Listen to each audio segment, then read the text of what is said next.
আসসালামু আলাইকুম প্রিয় দর্শক, অন্য মঞ্চে আলাপ চাইতায় আপনাদের সকলকে আমন্ত্রণ জানাচ্ছি। নির্বাচন হবে বলছে সরকার, ভোট দেবে কে? প্রশ্ন জনতার। দিনের আলোয় মাইক বাজছে, পোস্টারে ছেয়ে গেছে দেয়াল, কিন্তু রাতে ঘরে ঘরে মানুষ গুনছে ভোটার নম্বর আর ভয়। যে দেশে গণতন্ত্রের প্রথম শর্তই ছিল সবার অংশগ্রহণ, সেই দেশে আজ সবচেয়ে জনপ্রিয় দলকে বাইরে রেখে নির্বাচন অনুষ্ঠান করার ঘোষণা আসছে। আওয়ামী লীগ না থাকলে নির্বাচনটা যে শুধু অসম্পূর্ণ নয়, পুরোটাই অবৈধ, কথা বলতে হয় না। জনগণ আগে থেকেই সেটা বুঝে গেছে, জানে। তবু প্রশ্ন উঠছে, কেন এই তাচ্ছিল্য, কেন এই তড়িঘড়ি? কার স্বার্থ রক্ষায় এত বড় দলকে বাদ দিয়ে এমন অখ্যাত এক প্রহসনের আয়োজন করা হচ্ছে, যেখানে বিজয়ী এবং পরাজিতর নাম আগেই ঠিক করা আছে? কে সরকার আর কে বিরোধী দল, কে কটা সিট পাবে, সব নির্দিষ্ট।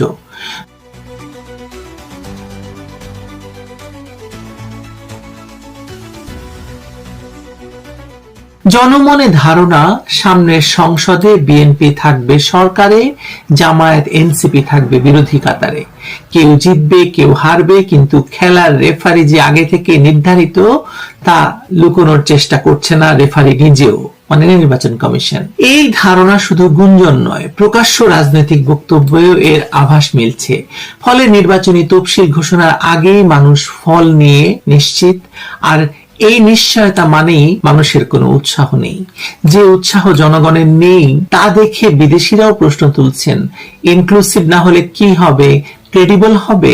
উত্তর এখনো পাওয়া যাচ্ছে না। কোন বিদেশিরা আবার খুবই আগ বাড়িয়ে ইউনূস সরকারকে বৈধতা দেওয়ার জন্য, ইউনূস সরকারের কাজকর্মকে বৈধতা দেওয়ার জন্য উঠে পড়ে লেগেছে। সেজন্য মিলিয়ন মিলিয়ন ইউরো ইনভেস্ট করা হয়েছে পিআর ফার্মকে এসব রাজনীতিবিদদের ম্যানেজ করার জন্য। আইনের শাসন নেই বললেই চলে, এবং সংশয় সে কারণেই।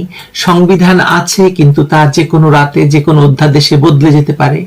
এই আতঙ্ক মানুষকে ভোট কেন্দ্রে যেতে দ্বিধায় ফেলে দিয়েছে। নিরাপত্তা বাহিনী আছে, কিন্তু তারাই যখন ভোট চুরির অভিযোগে অভিযুক্ত, তখন তাদের হাতে নিরাপত্তা চাওয়াটা খুবই হাস্যকর। গণমাধ্যম আছে, কিন্তু অনুসন্ধানী সাংবাদিকতা যখন রাষ্ট্রদ্রোহ হয়ে যায়, যখন সরকারের বিরুদ্ধে কিছু বললেই আনিস আলমগীরের মতো সাংবাদিককে আটকে রাখা হয়, অন্তত পক্ষে শখানেক সাংবাদিক এখন কারাভ্যন্তরে আছে, তখন সংবাদও আর জানতে ইচ্ছা করে না কারো। এই পরিবেশে ভোট দেওয়া মানে শুধু সিল মারা নয়, নিজের অস্তিত্বটাকে আরো পরীক্ষায় ফেলা। মানুষ জানে পরীক্ষায় পাশ ফেল যাই হোক, খাতা যে পুরো পূর্বেই কেউ বদলে দেবে, মানুষ সেটা জানে বলেই তার কোনো আগ্রহ নেই নির্বাচন নিয়ে। পাতানো সরকার পাতানো নির্বাচন করে যাচ্ছে, কিন্তু এখনো প্রশ্ন, আদৌ হবে তো? নির্বাচনের দিন ঘনিয়ে আসলেও রাস্তায় তেমন ভিড় নেই, হাট বাজারে নেই তেমন কোনো আলোচনা। দোকানদার বলছে ভোট হবে শুনছি, কিন্তু ক্রেতা আসে না, মানুষের মনে খাচ্ছে না এই ভোট হওয়ার কথা। খেটে খাওয়া মানুষ বলছে ভোট দিলে কি হবে, গতবার তো দিলাম, কিন্তু গন্ডারে চড়ে যে জিতলো সেটা তো আমার চেনা নয়। তরুণরা বলছে আমাদের তো ভোটার হওয়ার কথা ছিল উৎসবের, কিন্তু উৎসবে গেলে পুলিশ ধরে নিয়ে যায়। এখন উৎসবই ভয়। এই ভয়, এই অনীহা, এই বিতৃষ্ণা, এগুলো কোনো রাজনৈতিক দলের মিছিল উৎপন্ন হয়নি। এগুলো ঘরে ঘরে জন্ম নেওয়া অনাস্থা, ভয়ঙ্কর অনাস্থা। অনাস্থার কারণ পরিসংখ্যানেও ধরা পড়ে। ধরা যাক আওয়ামী লীগের কঠোর সমর্থক 40%, তাদের বাইরে আছে আরো 20% মানুষ, যারা হ্যাঁ না বলে আওয়ামী লীগ ছাড়া নির্বাচন মানে দেশ চাই না মনে করে। অর্থাৎ শুরুতে 60% ভোটারের মনে নাম লেখানোর মানে ভোট দেওয়ার কোনো আগ্রহ নেই। বাকি 40%-এর মধ্যে বিএনপি, জামায়াত, এনসিপি স্বতন্ত্র মিলে ভাগাভাগি চলছে। তাদের মধ্যে অনেকের ভয়, অনেক অবজ্ঞায়, অনেকে প্রবাসে, ভোট কেন্দ্রে যাবেন না তারা। ফলে প্রকৃত ভোট পড়তে পারে সর্বোচ্চ 22 থেকে 25%। কিন্তু এই 25%কেই বড় করতে বলা হয়েছে, এই 25%কেই দেখাতে বলা হয়েছে 70% ভোট পড়েছে বলে। একথা ইতিমধ্যেই নির্বাচন কমিশনকে জানিয়ে দেওয়া হয়েছে যে যেভাবেই হোক 70% ভোট নিশ্চিত করতে হবে। কেমন করে? রাতারাতি ব্যালট বাক্স ভরে দেওয়া হবে, ভোটার তালিকায় মৃতদের নাম তুলে দেওয়া হবে, একই ছবি দিয়ে কয়েকটি জাতীয় পরিচয়পত্র বানানো হয়েছে ইতিমধ্যে। এসবই আগেও হয়েছে, এখনো হচ্ছে। এবং এই নির্বাচনে তো হবেই।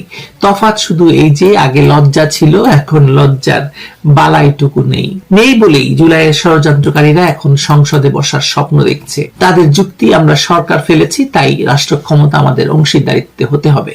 এই যুক্তি গণতন্ত্রের নয়, এই যুক্তি মাফিয়ার। যে ভাঙে সেই পায়। এই যে মাৎসান নেয়, এই যে ভয়াবহ চিন্তা, এখন নির্বাচনের ভিত্তি হচ্ছে এটাই, আমার দখলে সবকিছু আসতে হবে, রাষ্ট্রকে আমরা দখলে রাখবো। কিন্তু মাৎসন্যায়ের যে শেষ পর্যন্ত বড় মাছ ছোট মাছকে গিলে খায়, সেটা তারা ভুলে যায়। আজ যারা -2 ফর্মুলায় আওয়ামী লীগ বিএনপি দুটোকেই দুর্বল করতে চেয়েছে, এখন শুধুমাত্র আওয়ামী লীগকে দুর্বল করতে চাইছে। তারা ভাবছে পরে নিজেরাই রাইট শেয়ার করবে, কিন্তু ভোটার যখন থাকবে না, তখন শেয়ারের হিসেবটা যে বন্দুকের নলেই ঠিক হবে, এটা ইতিহাস বারবার প্রমাণ করেছে। ইতিহাস এও বলছে বাঙালিকে শাসন করা যায় না, শুধু হত্যা করা যায়। 1971-এ পাকিস্তানি হানাদার বাহিনী শেষ পর্যন্ত শাসন করতে পারেনি, কারণ বাঙালি মেনে নেয়নি। আজও যদি কেউ ভাবে জোর করে ভোট করে, জোর করে ফল ঘোষণা করে, জোর করে সংসদ বসিয়ে দিলেই শাসন সম্ভব, তবে বোকার স্বর্গে বাস করছে সে। নির্বাচনের 3 দিন পর থেকেই শুরু হবে নতুন অস্থিরতা। এমনিতেই বাংলাদেশ একটা অর্থনৈতিক, রাজনৈতিক, সামাজিক ধ্বংসস্তূপের কিনারে এসে দাঁড়িয়েছে। নির্বাচনের পরে সেটা আরো ভয়াবহ হবে, যেভাবে নির্বাচনকে এগিয়ে নিয়ে যাওয়া হচ্ছে। কারণ এখনো বাঙালির রক্তে আছে সেই একই অমান্য, অবাধ্য জিন, যে জিন 1952 রাস্তায় নেমেছিল, 1969-এ গর্জে উঠেছিল, 1971-এ যুদ্ধে ঝাঁপিয়ে পড়েছিল। সেই জিন ঘুমিয়ে আছে মাত্র, মরে যায়নি। একদিন ঘুম ভাঙবে, তখন এই পাতানো নির্বাচনের কাগজপত্র, এই কৃত্রিম সংসদ, এই সাজানো রাষ্ট্র সব একসাথে উড়ে যাবে। আর তাই উৎসাহ নেই মানুষের। আপনি লক্ষ্য করে দেখবেন, টিভি রিপোর্টেও আপনি দেখবেন না যে নির্বাচনের উৎসাহ আছে কোথাও। সরকার বহু চেষ্টা করে সব উৎসাহ আনার চেষ্টা করছে, কিন্তু উৎসাহ পাওয়া যাচ্ছে না কোথাও। উৎসাহ থাকবে কি করে? যে নির্বাচনে জিতলে জামায়াত আসবে, হারলেও জামায়াত আসবে, সেখানে জয় পরাজয় দুটোই পরাজয়। যে নির্বাচনে বিএনপিকে বলা হচ্ছে জামায়াতের চেয়ে ভালো, সেটা শুনে মানুষ ভাবে ভালো খারাপের মধ্যে ফারাক যদি 2 ইঞ্চি হয়, তাহলে আমার ভোট দিয়ে লাভ কি? যে নির্বাচনে আওয়ামী লীগকে বলা হচ্ছে দূরে থাকো, তাকে আসতে দেওয়া হচ্ছে না কোথাও, তাকে না রেখে নির্বাচন করার ঘোষণা দেওয়া হচ্ছে, সেটা শুনে মানুষ বুঝতে পারছে যে এখানে জোর করে একটি পক্ষকে নির্বাচনের বাইরে রাখা হচ্ছে। এই খেলায় মাঠে নামা মানে নিজের পায়ে কুড়াল মারা। তাই মানুষ মাঠে নামছে না, ঘরে বসে আছে। ঘরে বসে থাকাটাই এখন তাদের প্রতিবাদ। এই নীরব প্রতিবাদ একদিন গর্জন হবে, সেটা ইতিহাসের নিয়ম। এবং আপনি দেখবেন যে আওয়ামী লীগের আমলে 3টি নির্বাচন হয়েছে, এবং এই 3টি নির্বাচনকে আপনারা বলছেন অনিয়মের নির্বাচন, অবৈধ নির্বাচন। কিন্তু তার চাইতেও যে ঘোষণা দিয়ে ইউনূস সরকার ক্ষমতায় এলো, তারা বলল তারা একটি সুষ্ঠু নির্বাচন করবে, অংশগ্রহণমূলক নির্বাচন করবে, এবং সেটি করতে গিয়ে তারা এখন নির্বাচন কমিশনকে নির্দেশ দিচ্ছে 70% ভোটার দেখাতে হবে, যেভাবেই হোক ভোটার টার্ন আউট 70% দেখাতেই হবে। এটা মানুষ যখন জেনে গেছে, মানুষ তখন বলছে আমি গেলেও 70% হবে, না গেলেও 70% হবে, তার চেয়ে না যাওয়াই ভালো।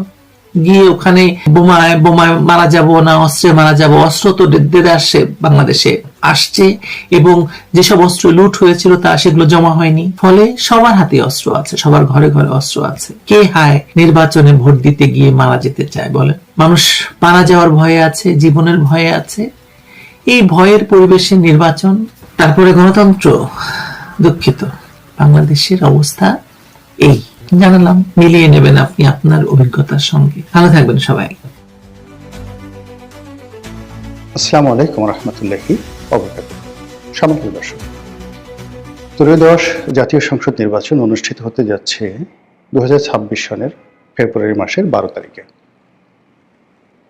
আজকের দিনের যদি পরিবেশ পরিস্থিতি দেখেন, তাহলে সরকারের পক্ষে যারা এই মুহূর্তে আয়োজন করছেন, তাদের দৃষ্টিভঙ্গি, চিন্তা চেতনা, ভাবসাব সবকিছু দেখলে মনে হয় তারা শতভাগ শক্তি নিয়ে, সামর্থ্য নিয়ে, আন্তরিকতা নিয়ে এই নির্বাচনটি অনুষ্ঠানের জন্য সর্বশক্তি নিয়োগ করেছে। এবং এই নির্বাচনের পথে যত বাধা আসবে, সব বাধা তারা অতিক্রম করবে, আর এই নির্বাচনের মাধ্যমে শান্তিপূর্ণভাবে ক্ষমতা হস্তান্তর করে তারা বিদায় নেবে। অনেকে যারা দীর্ঘদিন ধরে এই সরকারের কর্মকাণ্ড নিয়ে সন্দেহ প্রকাশ করেছিল, যারা সন্দেহ করেছিল যে সরকার 5 বছর থাকবে, 50 বছর থাকতে চায়, এত সহজে যাবে না, কিন্তু ইদানিংকালে ডক্টর মোহাম্মদ ইউনূস এবং তার যারা সঙ্গী সাথী রয়েছেন, তাদের যে দৃষ্টিভঙ্গি, তাদের যে বাস্তব কর্মকাণ্ড, তাতে মনে হচ্ছে যে ইমিডিয়েটলি দ্বিতীয় বিশ্বযুদ্ধের পর ভারতকে স্বাধীনতা দেওয়ার জন্য যেভাবে পাগল হয়ে গিয়েছিলেন এবং ভারতের শেষ ভাইসরয় লর্ড মাউন্টব্যাটেন যেভাবে তড়িঘড়ি করে ভারতের মধ্যে বিভক্তি ঘটিয়েছিলেন, যেভাবে আফগানিস্তান, পাকিস্তান, বাংলাদেশ, ভারত এই সীমানাগুলো চিহ্নিত করে তড়িঘড়ি করে যেভাবে ভারতকে স্বাধীনতা দিয়ে তারা চলে গিয়েছিলেন, ঠিক একই অবস্থা এখন বর্তমান সরকারের ক্ষেত্রে প্রযোজ্য। এখন তাদের অবস্থা হয়ে গেছে যে ছেড়ে দে মা কেঁদে বাঁচি। কিন্তু সমস্যা কোথায়? এক্ষেত্রে তো করে আমাদের সকলের খুশি হওয়া উচিত ছিল। আমরা যারা সাধারণ জনগণ, আমরা তো যে কোনো মূল্যে একটা গণতন্ত্র চাই, সুন্দর একটা নির্বাচন চাই, বাংলাদেশে নির্বাচনের মাধ্যমে একটি ভালো সরকার আসুক, তারা দেশ পরিচালনা করুক, তাদের ব্যর্থতাগুলো জনগণের ব্যর্থতা, তাদের সফলতাগুলো জনগণের সফলতা, এটাই গণতন্ত্রের ভাষা। কিন্তু বাস্তবে কিন্তু সেটা হচ্ছে না।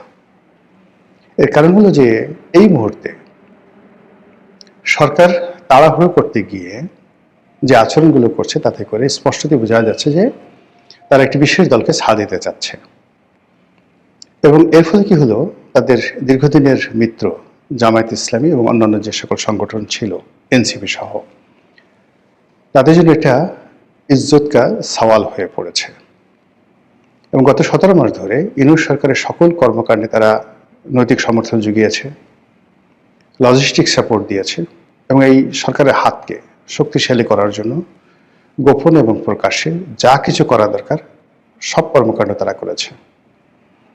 সেটা মব বলেন, বিএনপিকে কোণঠাসা করে বলেন, আওয়ামী লীগকে দেশ ছাড়া করতে বলেন, সবকিছুর মূলেই জামাত, এনসিপি এবং সরকারের মধ্যে যেটা মতানৈক্য ছিল, সেই মতানৈক্যের প্রেক্ষিতে ডক্টর মোহাম্মদ ইউনূসের কাছে জামাত এনসিপির একটা কনসিডারেশন আছে, একটি আকাঙ্ক্ষা আছে, একটি দাবি আছে, একটি হক আছে। সেই হক হলো যে জামাত এবং এনসিপিকে রাজনৈতিকভাবে প্রতিষ্ঠিত করতে হবে এবং তাদের যে কর্মকাণ্ড গত 17 মাসে, এই কর্মকাণ্ডের একটা ইন্ডিমিনিটি দিতে হবে এবং আগামীতে যারাই রাষ্ট্র ক্ষমতায় আসুক, সেই সরকারে জামাত এবং এনসিপির একটা অংশগ্রহণ থাকতে হবে শতভাগ, অথবা জামাত এনসিপি সরকার গঠন করবে। এরকম একটা বিশ্বাস নিয়ে, এরকম একটা আস্থা নিয়ে, এরকম একটা কোঅপারেশন নিয়ে গত 17 মাসে অনেক যে রাজনীতির উত্থান পতনে, রাজনীতির মেরুকরণে যমুনার যে জোয়ার ভাটা কখনো ডানে গেছে, কখনো বামে গেছে, এখন সেই যমুনার যে স্রোত সব কিছু বাদ দিয়ে, নদী নালা খাল বিল সব কিছু বাদ দিয়ে একটি বিশেষ জায়গাতে ধাবিত হচ্ছে বলে জামাতের লোকজন, এনসিপির লোকজন তারা গোস্বা করেছে। এবং সঙ্গত কারণেই সরকার যে তাড়াহুড়ো করছে, সেই তাড়াহুড়ো করে বিএনপির কাছে যত দ্রুত ক্ষমতা হস্তান্তর করা যায়, তারেক রহমান সাহেবকে যত দ্রুত প্রধানমন্ত্রী বানানো যায়, তার জন্য সরকারের সর্বোচ্চ চেষ্টা। ভালো কথা, এটা হতে পারে এবং এটা হয় স্বাভাবিক, এই কারণে যে বিএনপি এই মুহূর্তে বাংলাদেশের বড় দল, আর বড় দলের প্রধান তিনি তো প্রধানমন্ত্রী হবেন। তাহলে কে প্রধানমন্ত্রী হবে তিনি ছাড়া? শেখ হাসিনা, নাকি জামাতের আমির, নাকি এনসিপির জনাব নাহিদ, কিংবা ধরুন স্বয়ং ডক্টর মোহাম্মদ ইউনূস? এটা হয় না। তো এই যে বাস্তবতা, সেই বাস্তবতা কিন্তু গত 17 মাসে আমরা সেটা দেখিনি। আমরা যেটা দেখেছি যে আওয়ামী লীগ তাদের 35% ভোটার, সহযোগিতার ভোটার আছে আরও 15%, সব মিলিয়ে 50% ভোটার মাঠের বাইরে। বিএনপির 35% ভোটার আছে, 50 আর 35 85% ভোটারের উপরে বাকি 15% ভোটার, যার মধ্যে রেজিমেন্টেড ভোটার সংখ্যা 4 থেকে 5%। জামাতের ভোট বাংলাদেশে 4 থেকে 5%। তো এই 4 থেকে 5% রেজিমেন্টাল ভোট মানে সংগঠিত ভোট, এর বাইরে এলোমেলো, সেটা চরমোনাই হতে পারে, অন্যান্য ইসলামিক দলগুলোর ভোট হতে পারে, সব মিলিয়ে নট মোর দ্যান 15%। তো এইটা একটা মানে বৈষম্য, সংখ্যা লঘিষ্ঠ সরকার। তো সেই সংখ্যা লঘিষ্ঠ সরকার গত 17 মাস ধরে 85% ভোটের যারা স্টেক হোল্ডার তাদেরকে মানে এক গ্রুপকে দেশের বাইরে রাখার চেষ্টা করেছে, আরেক গ্রুপকে ক্ষমতার বাইরে রাখার চেষ্টা করেছে। এখন সেটা বুমেরাং হয়ে গেছে এই সময়টিতে এসে। সেটা হলো আওয়ামী লীগ আর এখন আগের মতো নিজেদেরকে দুর্বল ভাবছে না, আর বিএনপি এই নতুন বন্দোবস্তে তারা হঠাৎ করে মানে 180 ডিগ্রি অ্যাঙ্গেলে উল্টে গিয়ে দেশের সকল দণ্ড মণ্ড ক্ষমতার মালিক হয়ে বসে পড়েছে। তো এরকম যখন ঘটনা ঘটে আপনার আমার দৈনন্দিন জীবনে, তখন আমরা কি করি? যেমন ধরুন একটা খুব প্রাকৃতিক ডাক এসেছে, পেটটা একটু কিরমির কিরমির করছে, গুড়গুড় করে শব্দ হচ্ছে, আপনি বুঝতে পারছেন যে কিছু একটা হবে। এবং আপনার শরীর যখন কষা থাকে, দীর্ঘদিন কষা শরীর, কোষ্ঠকাঠিন্য, তো এরকম গুড়গুড় যখন শুরু হয় তখন সেখানে আসলে যাকে বলা হয় আমরা সেমি ডায়রিয়া একটা অবস্থা হয়। আপনি বুঝছেন যে আপনার হাতের সময় বেশি নাই, আপনি দৌড় দিলেন বা জোরে জোরে হাঁটার চেষ্টা করলেন, আশেপাশে টয়লেট খুঁজছেন অথবা টয়লেটে যাওয়ার চেষ্টা করছেন। এর ফাঁকে কি কি দুর্ঘটনা ঘটতে পারে? ছোট্ট একটা শব্দ হলো, বায়ু ত্যাগ করতে গেলেন, কাপড় নষ্ট হয়ে যাবে। কিংবা দেখা গেল যে আরো একটু অসতর্ক হলেন, পাটা একটু চাগায় দিলেন, কাজ হয়ে যাবে, জ্যাঙ্গে ঠ্যাঙ্গে সব ভরে যাবে। এই গেল মানে দুর্গন্ধের দিক। খুব সুস্বাদু গরুর মাংস, পোলাও, রোস্ট অথবা চিকেন ফ্রাই একেবারে গরম গরম খেতে হবে, এই মাত্র কড়াই থেকে ভেজে দিয়েছে, এখনই আপনারা খেতে হবে। যারা এগুলো খেতে পারবে না তারা ধরেন বড়া, পেঁয়াজু, বেগুনি, গরম গরম কোনো একটা কিছু, কিংবা ধরেন চা খুব একদম ঠান্ডা হয়ে গেছে, হিমশীত হল, আপনি একটু চা খাবেন। তো তখন যদি আপনি তাড়াহুড়ো করতে যান কি হবে? আপনার মুখ পুড়ে যাবে, তাড়াহুড়ো করতে গেলেই মুখ পুড়ে যাবে। তো এক্ষেত্রে নির্বাচন নিয়ে যদি তাড়াহুড়ো যেভাবে করা হচ্ছে এবং যে কাজটি অনিবার্যভাবে হবে, সহজ সরলভাবে হবে, সেখানে অতিরিক্ত আগ্রহ দেখাতে গিয়ে, অতিরিক্ত ফর্মালিটিস দেখাতে গিয়ে ওই যে আমাদের যে প্রাকৃতিক দুটো ঘটনা, বর্জ্য ত্যাগ অথবা খাদ্য গ্রহণ, সেখানে তাড়াহুড়ো করতে গেলে আমাদের যা হয়, এক্ষেত্রে সেটা হওয়ার সম্ভাবনা দেখা দিয়েছে। 2 নম্বর হলো যে আমাদের অতীতে বিএনপির জন্য আসলে একটা জিনিস দেখুন, জমের জম টানে। মানে আপনার ঘরের সামনে ধরেন একজন জমদূত ঘুরে বেড়াচ্ছে, আপনার নাম ধরেন কালু মিয়া, কালু মিয়াকে মারার জন্য জমদূত আপনার ঘুরে বেড়াচ্ছে। পাশের বাড়ির টিডিক্কা, তাকেও মারার জন্য আরেক জমদূত ঘুরে বেড়াচ্ছে। এখন 2 জমদূতের মধ্যে হঠাৎ দেখা সাক্ষাৎ হয়ে গেল। তো তারা মিলিয়ে দেখলো যে কালু মিয়া এবং টিডিক্কা এই দুজনকে মারার জন্য তাদের ভিন্ন ভিন্ন সময়। তো কাজে একা কষ্ট না করে 2 জন সদল বলে এসে প্রথমে কালুকে মারলো, তারপরে 2 জন জমদূত সেই যাকে বলা হয় গিয়ে একসাথে টিডিক্কাকে মারলো। এটা বলা হয় এই কারণে যে এই যে প্রাকৃতিক কিছু বিষয় থাকে, একটি সমস্যা আর একটা সমস্যাকে আরো বড় করে তোলে, জমজমকে টানে। তো সেই দিক থেকে কিছু সময়, কিছু ঘটনা, কিছু কাহিনী, এটি বেসিক্যালি একটি জম আর এক জমকে টেনে নিয়ে আসে। আওয়ামী লীগের জন্য যেমন ভারতের বন্ধুত্ব, এটি জমের মতো, আবার বিএনপির জন্য জামাতের বন্ধুত্ব, পাকিস্তানের বন্ধুত্ব, এটাও জমের মতো। তো সেই দিক থেকে যদি সময় বিবেচনা করেন, বিএনপির জন্য ফেব্রুয়ারি মাসটি ভালো না। আপনি দেখুন বিএনপি প্রতিষ্ঠিত হওয়ার পর থেকে আজ পর্যন্ত আপনি সেই 1976 সনের ফেব্রুয়ারি মাস থেকে প্রতি বছর হিসাব করে দেখেন, বিএনপির জীবনের যত দুর্ভোগ এবং দুর্দশা এই ফেব্রুয়ারি মাসে হয়েছে। সেই তুলনায় ফেব্রুয়ারি মাসে তাদের সৌভাগ্যের যে পরিণতি খুব মানে সৌভাগ্যের যে লক্ষণ খুব অল্প। আবার অন্যদিকে যদি আপনি জামাতের জন্য যদি সময়টা ধরেন, তাহলে জামাতের জন্য নভেম্বর ডিসেম্বর মাস হলো ভীষণ রকম খারাপ সময়। আওয়ামী লীগের জন্য আগস্ট মাসটি খুব খারাপ সময়, ভীষণ রকম খারাপ সময়। তাদের যত দুর্ভোগ দুর্দশা এই আগস্ট মাসেই হয়েছে, সেই 1947 সালে ছাত্রলীগের মাধ্যমে। এনিওয়ে, বিএনপির যে একটা নির্বাচন হয়েছিল 1996 সালে, সেই নির্বাচনটি ছিল 15 ফেব্রুয়ারির একতরফা নির্বাচন। আপনাদের কি মনে আছে সেই নির্বাচনটা কেন হয়েছিল? ওই সময়টিতে একটি পার্লামেন্ট ছিল এবং সেই পার্লামেন্টের বাইরে রাজপথে রাজনৈতিক দলগুলো তারা তত্ত্বাবধায়ক সরকার ব্যবস্থা প্রবর্তনের জন্য আন্দোলন করছিল। কারণটা কি? মাগুরাতে একটা বিতর্কিত নির্বাচন হয়েছিল। সেই নির্বাচনে ভোট র্যাগিং থেকে শুরু করে ক্ষমতা প্রয়োগ করে তারপর সেখানে একজন প্রার্থীকে জিতিয়ে আনা হয়েছিল।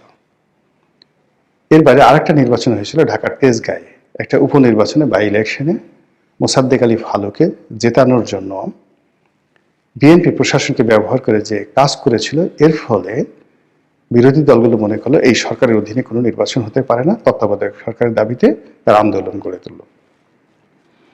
এবং এই আন্দোলন এসে এমন একটা পর্যায়ে পৌঁছে গেল যে আওয়ামী লীগ, জামাত থেকে শুরু করে সংসদের সকল বিরোধী দলগুলো এক হয়ে গেল এবং তারা একসঙ্গে পদত্যাগ করলো।